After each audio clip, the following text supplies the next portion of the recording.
السلام عليكم ورحمة الله. تحياتي لكل مشاهدين ومتابعين زواج أونلاين، وتمنياتي للجميع بدوام الصحة والحال. وبإذن الله نقدر نساعد كل الجادين الراغبين في طلب الزواج الشرعي، ونحن نقدم هذه الخدمة مجانا لوجه الله فقط وبدون أي مقابل مادي، ولا نتقاضى أي مبالغ مالية مقابل الخدمة.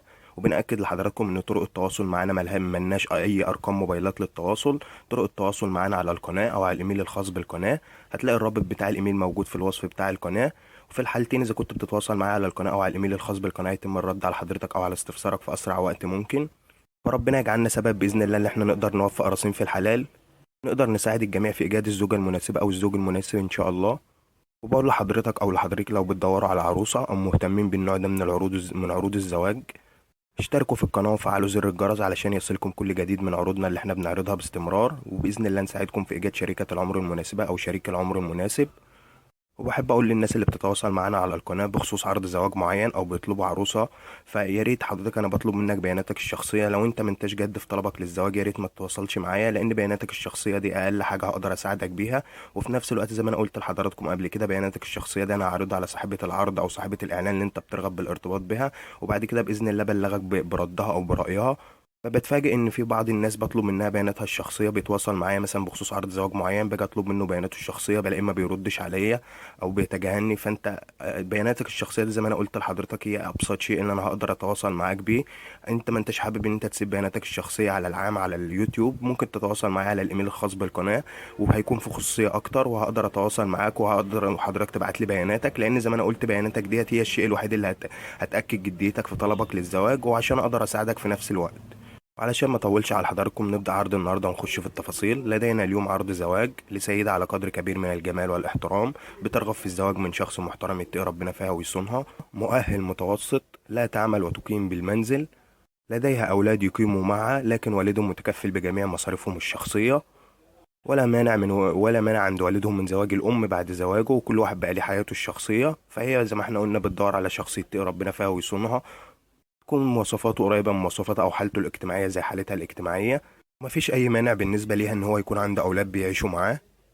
مكان إقامتها مصرية، تقيم في محافظة السويس، السن 36 سنة.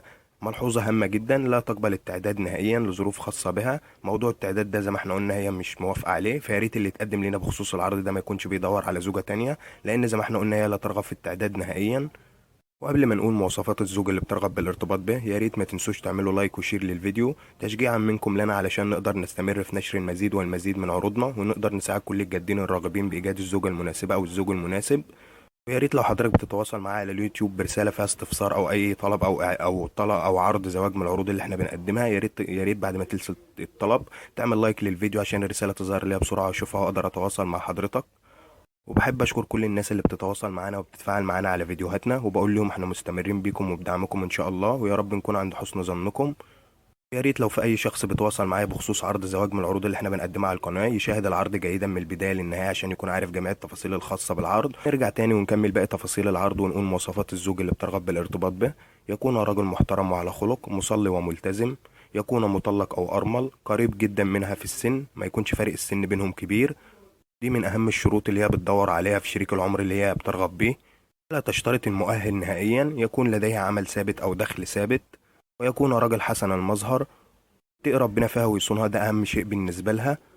يكون لديه شقة للإقامة فيها معه بعد الزواج بإذن الله، لأن زي ما احنا قلنا هي بتقيم في منزل الأهل منذ طلاقها وما عندهاش مكان للإقامة. وللجدية في طلب الزواج منها يا ريت يكون من داخل المحافظة اللي هي بتقيم فيها، زي ما احنا قلنا محافظة السويس أو بلد قريبة منها. ويستحسن ويفضل ليها زي ما هي قايلة في بياناتها إنه يكون من داخل المحافظة، لأن هي لا ترغب في الإقامة خارج محافظتها. فربنا بإذن الله يرزقها بالشخص المناسب ليها. طريقة التواصل مع والدها وهو ولي أمرها، فعلى من يجب بياناتها مناسبة ليه وهو في المواصفات المطلوبة. يا ريت يتواصل معانا ببياناته الشخصية كاملة لعرضها على ولي أمرها، وربنا يقدم ما فيه الخير للجميع ويرزق الجميع بالأحسن والأفضل بإذن الله. ومع زواج السلام